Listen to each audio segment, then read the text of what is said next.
Europe 1.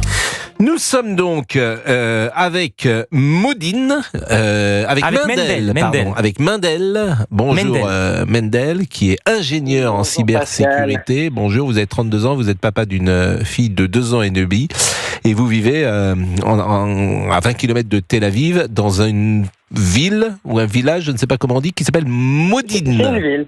C'est une ville, C'est une ville qui s'appelle Modine, exactement. Bon, et depuis 12 ans, vous vivez en Israël, vous étiez à Nice avant. Ce qui se passe en Israël, est-ce que de temps en temps, vous vous dites je peux revenir en France ? Alors, absolument pas, Pascal. Pourquoi ? Parce que ici, je me sens beaucoup plus en sécurité. Ça peut être fou, et je sais que c'est fou pour beaucoup de Français d'entendre une phrase comme celle-là. Je me sens plus en sécurité ici, avec des missiles et tout le contexte qui se passe ici au Moyen-Orient, qu'en France. C'est aussi ce qui m'a fait venir en Israël, pour être honnête. Pourquoi je suis arrivé il y a 12 ans en Israël ? C'est parce que je ressentais déjà à l'époque l'insécurité en France, dont on parle aujourd'hui tellement.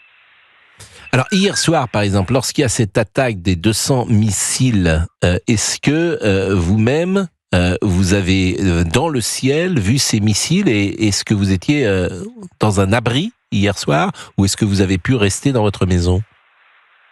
Alors, j'ai été chez moi au moment où ça s'est passé. Il faut dire que le timing était très très mauvais, vu qu'une demi-heure avant, il y a eu une attaque terroriste dans les rues de Tel Aviv-Yafo. Donc, on était déjà un petit peu en train de regarder les informations. Et là, je reçois sur mon téléphone une alerte par l'opérateur, chose nouvelle en Israël. On n'avait pas ça avant. On recevait seulement par application. Là, c'est par l'opérateur qui nous demandait de rentrer dans les abris. Donc, tous les appartements, dont le mien, qui ont été construits après 2000, on a une chambre qui s'appelle une chambre forte, qui est l'abri, en fait, où tous les murs sont en béton armé, avec des couches, des plaques très épaisses d'acier, une fenêtre qu'on doit fermer en acier, très épaisse, et pareil, une porte blindée. Je suis rentré immédiatement quand j'ai reçu l'alerte dans cette pièce-là, qui est la chambre de ma fille, qui dormait à ce moment-là. J'ai attendu de recevoir des nouvelles instructions, de voir un petit peu les informations, qu'est-ce qu'il fallait faire. Et 5 minutes après, 10 minutes après, les sirènes ont commencé à retentir. Je n'ai pas vu les missiles dans le ciel parce qu'il fallait se mettre à l'abri, évidemment, pour respecter les consignes. Mais par contre, voilà, pendant une demi-heure, c'était sirènes, des booms, des interceptions, évidemment, du dôme de fer et du système anti-missile flèche, les murs qui tremblent, la petite qui se réveille. C'était pas évident, ça fait peur. Vous en parlez avec une forme de détachement qui peut même surprendre, mais il y a une forme d'habitude peut-être. Vous vivez en appartement ? Exact. Vous vivez en appartement ? Je vis en appartement. Et vous vivez à quel étage dans votre appartement ? Alors, je suis au 3e étage sur 4, donc c'est un petit immeuble. Alors, qu'est-ce qui se passe, cette chambre forte ?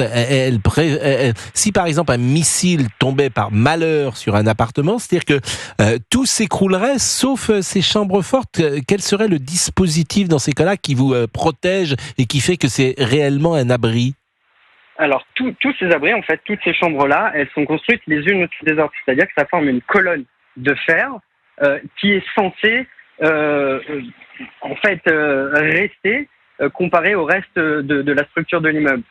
Je ne sais pas ce qui va se passer et j'ai pas vraiment envie de le savoir, mais non, mais j'imagine ça a été testé, forcément, ça a été testé. J'imagine. Ça a été testé, c'est pour ça que je m'interrogeais. Voilà. Alors, je comprends effectivement le système. Toutes les chambres sont les unes sur les autres, et c'est une colonne presque à part de l'immeuble lorsqu'il a été construit, qui est renforcée. C'est un immeuble de combien d'étages ? 4 étages. Mais je vais vous dire, mon bureau où je travaille à Tel Aviv, je suis au 12e étage dans une tour en verre comme on peut avoir à la Défense à Paris. Pareil, on a une chambre comme ça, on a une chambre forte très très grande pour accueillir tout le monde du bureau. J'ai déjà eu des alertes dans le bureau. Évidemment, c'est pas les mêmes structures. Il y a beaucoup plus de verre, beaucoup moins de béton. On ne sait pas. Je sais pas, mais j'essaie de garder confiance. Et voilà. Votre fille est née en Israël, elle a 2 ans. Exactement. Bon, elle s'appelle. C'est indiscret de vous demander comment elle s'appelle, votre fille ? Non, bien sûr, elle s'appelle Lia. Et votre épouse était avec vous en France, ou c'est lorsque vous êtes allé en Israël que vous avez convolé ? On s'est rencontrés ici, effectivement, en Israël. Et vos parents sont toujours en France ?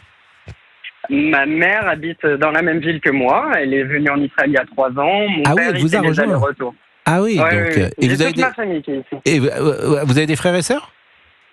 Tout à fait. J'ai un frère qui est réserviste en ce moment à la frontière de Gaza. Une sœur ici, une autre sœur qui est restée à Nice. Et moi, je suis le dernier.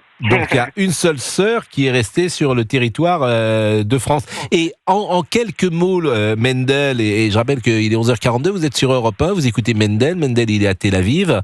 Il a fait son alia, comme on dit, il y a 12 ans. Et il vit aujourd'hui en Israël, où il est ingénieur cybersécurité. Mais en quelques mots, l'histoire de votre famille, Mendel, ça m'intéresse.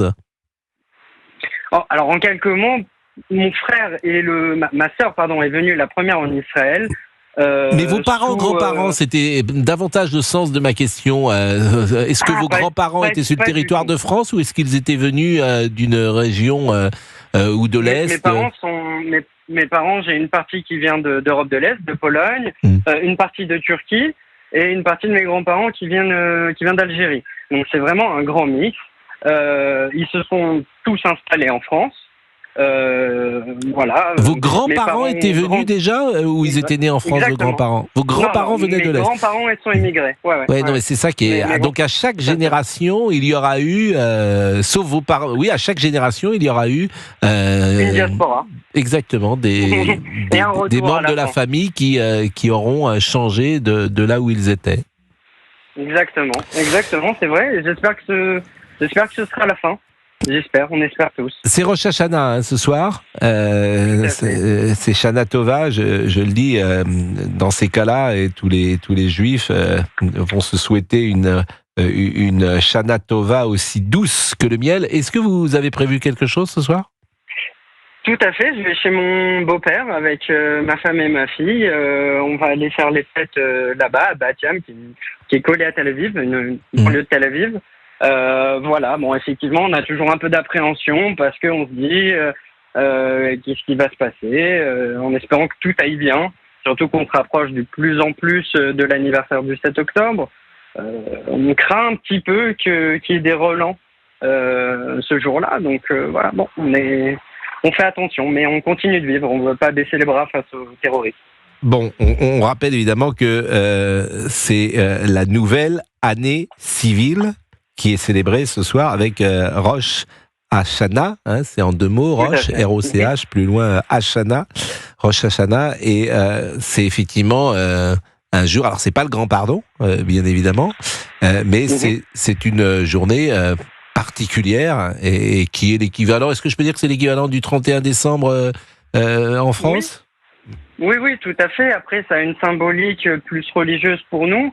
C'est vraiment le début de l'année, le moment où on essaye de faire un peu une rétrospective et d'être meilleur pour l'année qui arrive.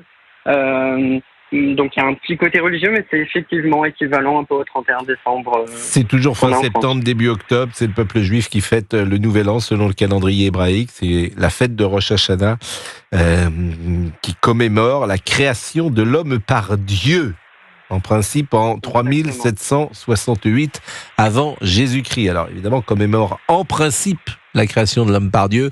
Vous avez compris pourquoi on est là forcément dans une religion, mais c'est important évidemment de le signaler. Eh bien écoutez, merci, vraiment merci beaucoup, et puis bon courage à vous surtout. Vraiment, bon courage à vous. Il est 11h46.